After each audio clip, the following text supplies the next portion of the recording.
This is VOA Africa.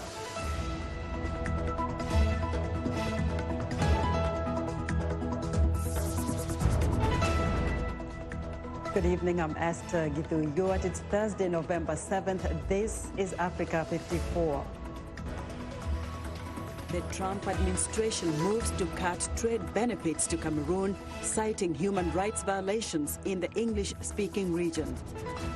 The International Criminal Court sentences the Congolese rebel chief known as the Terminator to 30 years in jail.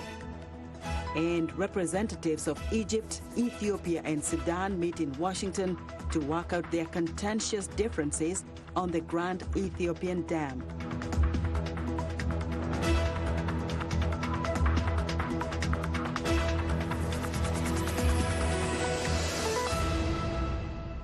Those stories in a moment, but first, the United States is cutting Cameroon from the African Growth and Opportunity Act, AGOA, over allegations of human rights violations in the English-speaking regions. The crisis has cost more than 3,000 lives and displaced more than 500,000 civilians from their homes. VOA's Paul Ndiho has more.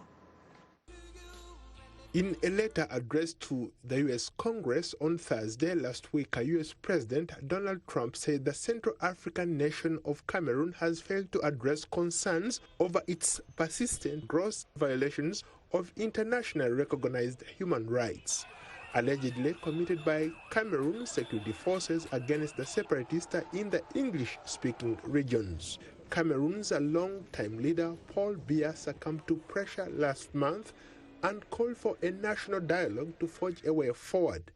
But leaders are invited to the highly anticipated talks boycotted, saying they will not take part in any negotiations.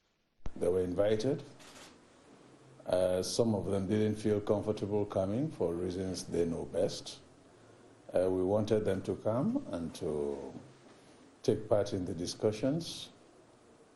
This was a wonderful opportunity for them to come and air their views. Analysts said the national dialogue could have opened the door to a historic peace agreement, ending the unrest which began in October 2016.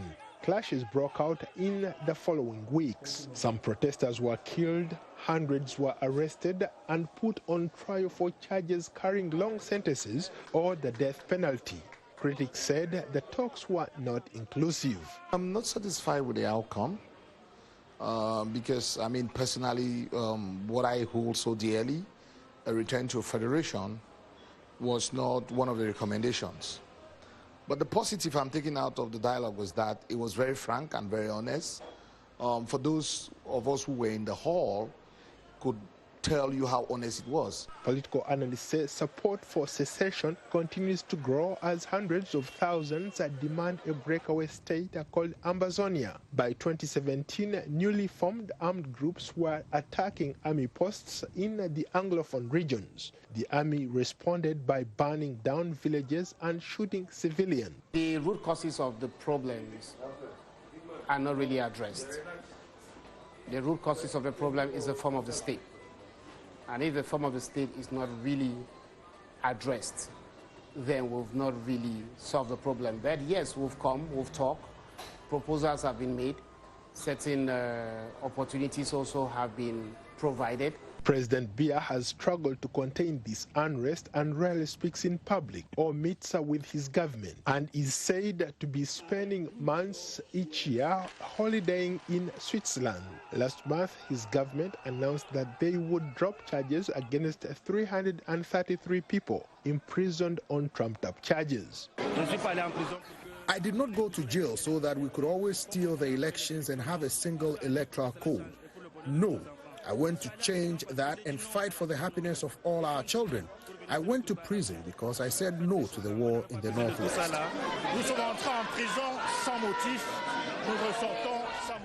We went back to prison for no reason, and we came out with no reason. We went to prison for our ideas, and we are ready to go back to our ideas. We are not fighting anyone. We fight for Cameroon.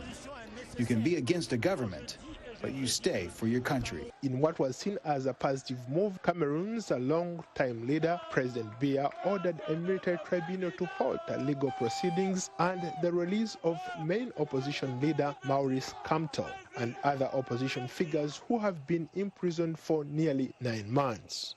Biya, 86, has been president of Cameroon since November 1982. He is the second longest-serving leader on the continent with nearly 37 years in office.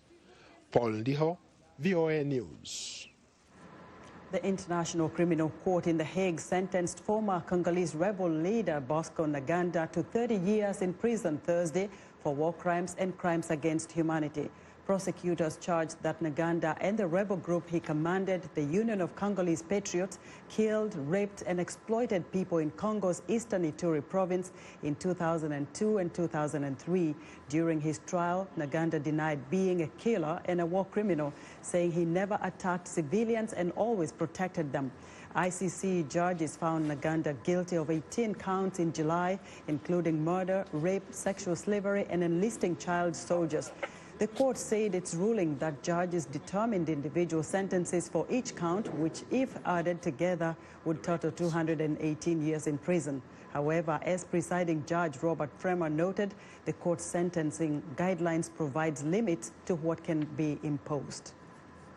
Mr. Ntaganda, in the particular circumstances of this case, as a result of the highest individual sentence, and the statutorily mandated maximum specified term of imprisonment for the joint sentence being the same, no further discretion is given to the Chamber in the determination of the overall joint sentence.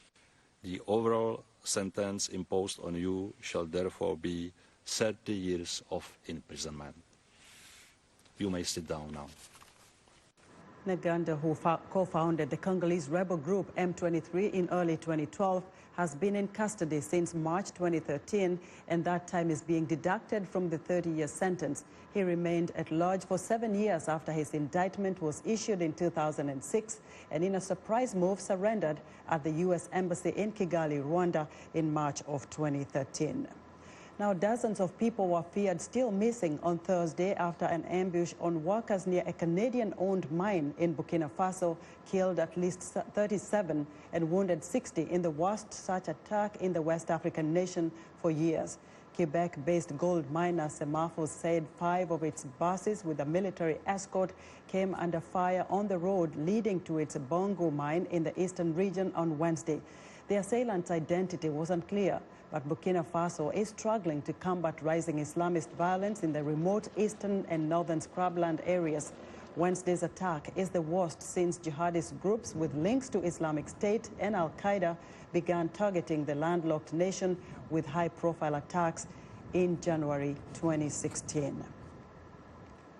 Now, foreign ministers of Egypt and Ethiopia and Sudan agreed on Wednesday to work toward resolving their dispute over the filling and operation of a massive dam project in Ethiopia by January 15, 2020. U.S. Treasury Secretary Stephen Mnuchin hosted talks to work out differences over the Grand Ethiopian Dam. The ministers reaffirmed their joint commitment to reach a comprehensive, adaptive, sustainable and mutually beneficial agreement on the filling and operation of the dam and to establish a clear process for fulfilling that commitment in accordance with the 2015 Declaration of Principles. Egypt fears the filling of the dam reservoir on the Blue Nile tributary will restrict already scarce supplies of water from the Nile, on which the country is almost entirely dependent. Sudan is also downriver from the project. Ethiopia says the hydroelectric dam, which will be Africa's largest, is crucial to its economic development. Now, for more perspective on this story, I'm joined in the studio by VOA's Salem Solomon. Salem, welcome back to Africa 54. Thanks for having me. Now, what really prompted the tensions between these three countries? Why have they escalated to the extent that we see them being called over to the U.S.? So the Grand Ethiopian Renaissance Dam is the largest to be built. It's $4 billion US dollars project, the largest in Africa to be built. It's been in construction since 2011. Egypt, even though it's being built by Ethiopia, the Nile diverts and affects upstream countries, Egypt and Sudan. Egypt relies on the Nile for 90% of its water supply. So Sudan and Egypt have been apprehensive about this, and they've been having negotiations so many negotiations in the past, including a 1950s agreement that gives exclusive right to Egypt and upstream countries and excludes Ethiopia. So essentially it's about control. And so the recent tension is about control over the filling of the reservoir of the dam. Now, we saw Egypt and Ethiopia having discussions on the sidelines of the Africa-Russia summit just recently. What really got the U.S. getting involved again to have to mediate the talks between now those two countries plus Sudan? So what prompted the U.S.'s involvement? In August, Egyptian President Abdel Fattah el-Sisi came to the U.S. And had a discussion with U.S. President Donald Trump and mentioned the issue or the tension of Ethiopian Grand Renaissance Dam.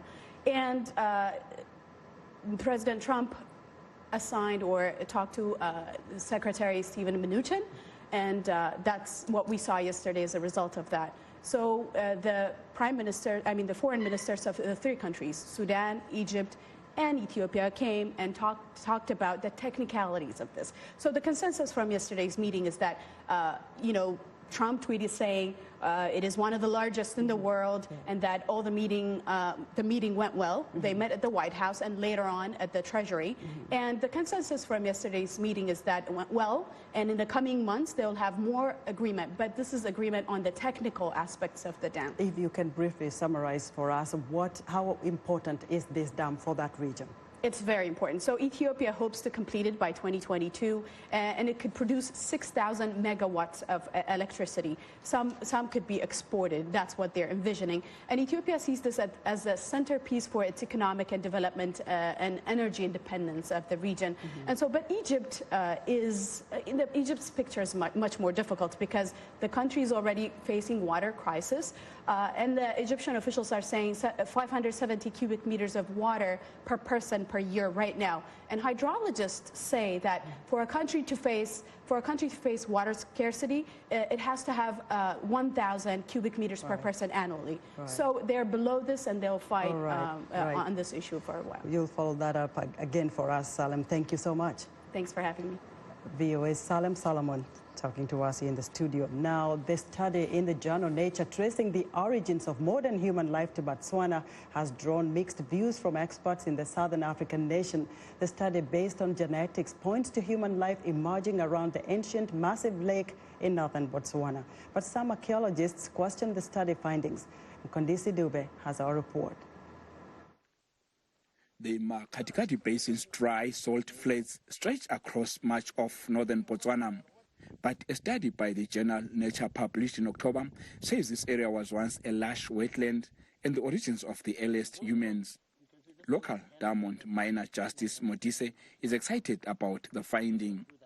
I've always thought there's something special about this place because having been there a number of times and looking at the beauty, it's such a beautiful place, and you can't help but wonder what started here. I honestly believe that it's true that life started here. Earlier archaeological digs point to East Africa as the earliest known origins of humans. The study in Nature is based on genetic findings rather than archaeological evidence, raising some question about the conclusion. To me, the argument is a bit suspicious without some kind of additional evidence to support the genetics. While there is caution, archaeologists say the report should spare further research of evidence from the area. We are not shocked that the Makadi would be a potential candidate in talking about the ancient and antiquity of man. Because, I mean, the whole of the Makadi is replete with artifacts and archaeological sites, Middle Stone Age sites and Early Stone Age sites that go as far back as, 200,000 years back. While experts debate if human origins were in East or Southern Africa, the study is already sparking interest.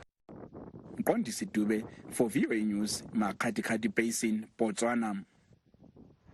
And we'll be right back after this break.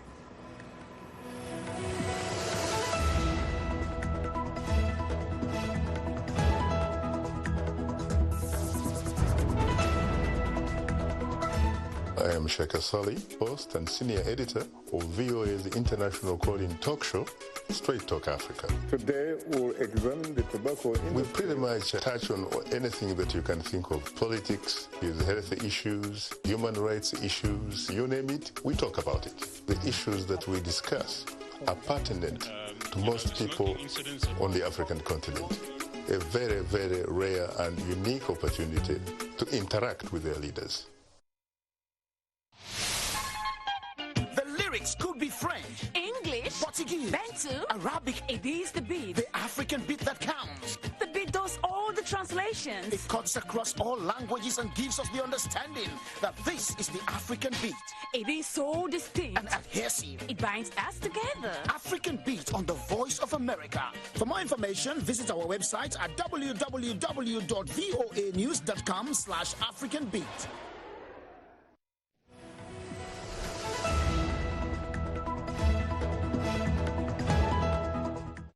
I'm Clara Frank, and here's what's trending. DNA testing startup DNA Nudge has opened its first store in London's Covent Garden, offering shoppers genetic testing to better understand their dietary needs. The store, which opened this week, allows customers to participate in an in-store DNA test taken by swabbing the inside of their cheek. The DNA collected is then used to give users a guide to which food items they should purchase based on their genetic predisposition to a variety of factors, ranging from risk of obesity, high blood pressure, or the time it takes them to metabolize caffeine, within an hour of having their cheek swabbed. Next up, more than 25,000 people have participated in mass living funeral services at South Korea's Hyowan Healing Center since it opened in 2012. Many are hoping to improve their lives by simulating their deaths. Dozens of people, from teenagers to retirees, were seen wearing shrouds and feigning death inside coffins in central Seoul. Hyowan, a funeral company, began offering the free living funeral program to help people appreciate their lives and seek forgiveness and reconciliation with family and friends. South Korea's suicide rate of 20.2 per 100,000 residents in 2016 was almost double the global average of 10.53, according to the World Health Organization. And finally, 2 London entrepreneurs have created a music-making bouncy ball they say is like a drum machine crammed in a ball. Oddball connects to a smartphone through Bluetooth to create sounds through speakers or headphones. Inside the ball are motion sensors, which detect when the ball bounces and how hard. Users access the Oddball app to assign sounds to the ball from the app's library. They can also record their own sounds using their phone and change the pitch. The app allows users to freestyle over existing songs and record loops of beats.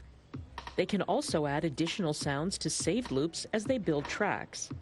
And that's what's trending today. Britain's parliament dissolved on Wednesday for a 5-week election campaign. Rising inequality is expected to be one of the central issues in Britain's pre-holiday general election as Conservative Prime Minister Boris Johnson faces off with leftist leader Jeremy Corbyn. Johnson has called for the snap election to gain more parliamentary support for his Brexit plan. But for some British voters, employment, healthcare, the environment and other issues are more important than how soon and under what conditions Britain can leave the European Union. VOA's Ladza Hook reports. Many British voters are frustrated with uncertainty caused by Brexit delays. It needs to happen. We're fed up of waiting. We're on a knife. You're trying to make a living for your family and your kids. How are you supposed to make a living? Nobody knows whether to spend money or not spend money. For some people in the small town of Workington on the Cumbrian coast, there are more pressing issues. They do believe in the National Health Service, and they do believe we need more employment. Yeah, and the shops go and the banks, there's more priority than Brexit. It's not going to affect the general daily man. It's going to affect the big boys. That's why they want Brexit. Prime Minister Boris Johnson has to convince these people that he's working for them. If I come back here with a working majority in Parliament, then I will get Parliament working again for you. On day one of the new Parliament in December, we will start getting our deal through so we can get Brexit done in January and unleash this country's potential. Johnson's chief opponent, Labour Party leader Jeremy Corbyn, says the Conservatives are working only for the rich and that British workers need a government that works for them. Together, we can do something spectacular.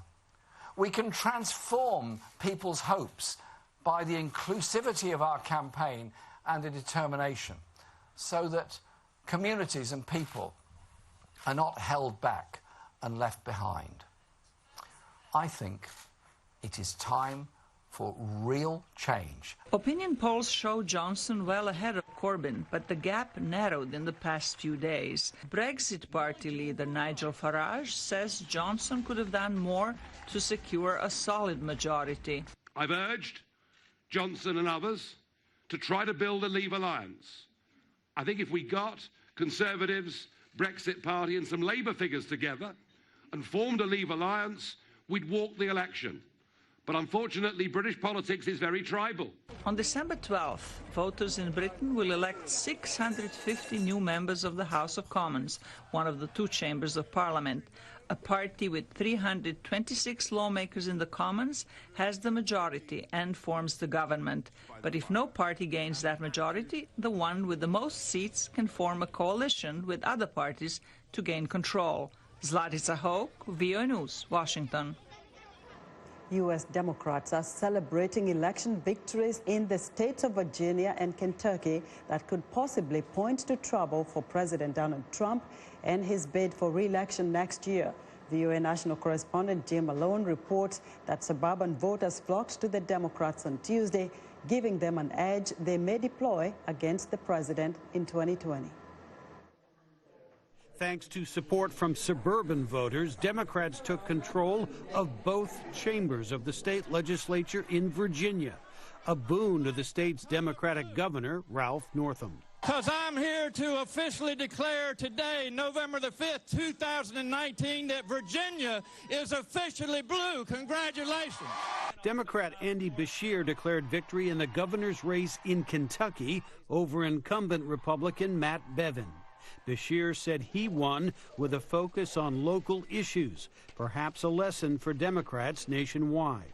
Well, my message would be that this race is not about who's in the White House. It's about what's going on in your house. Bevin, perhaps the least popular governor in the country, has yet to concede, but had hoped a last-minute push from President Trump would carry him to victory. Kentucky is leading the way, and that we support the President of the United States, Donald J. Trump. The president had better luck in conservative Mississippi, where he rallied support for the winning gubernatorial candidate, Republican Tate Reeves. The national liberals believe if they can come to Mississippi and win this election, that it'll hurt Donald Trump in 2020.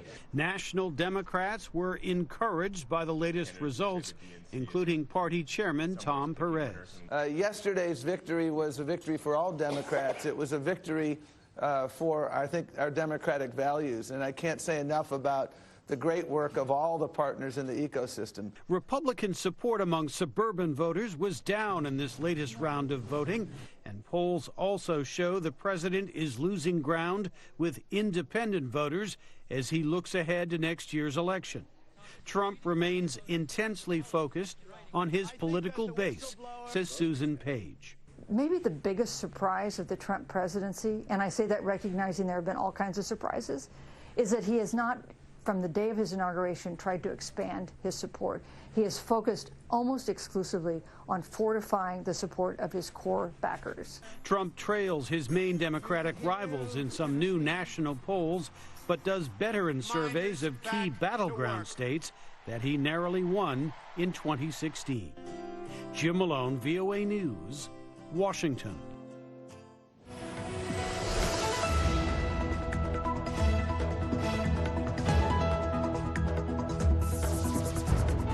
Staying right here in the U.S., a bakery located in a suburban Long Island, New York, is being held as a symbol of interfaith harmony by the local population and media. VOA's Anshuman Apti visited the bakery and spoke to its Pakistani-American owner to find out why people of different faiths are attracted to it. When the previous owner of Beach Bakery Grand Cafe decided to sell it a few years ago, the news concerned residents of Westhampton Beach, home to area's large Jewish population. After all, the bakery had been serving their dietary needs for almost 3 decades. Since my family is kosher, we appreciated that because there's no other kosher place in the area. The Jewish community was concerned if the new owner would keep kosher or abide by Jewish dietary restrictions. But Rashid Suleri, who bought Beach Bakery Grand Cafe in 2018, met with community members and assured them he would do just that. I gave a speech in the local synagogue. About 800 of their members listened to what I had to say. It was also being broadcast live to almost 4.1 million other viewers. We have their certificate, and anybody can come and see if we are kosher or not. While Rashid kept the bakery kosher by adhering to kashrut, the Jewish dietary laws, he also ensured that the food preparation met the halal standards as per his own Muslim faith.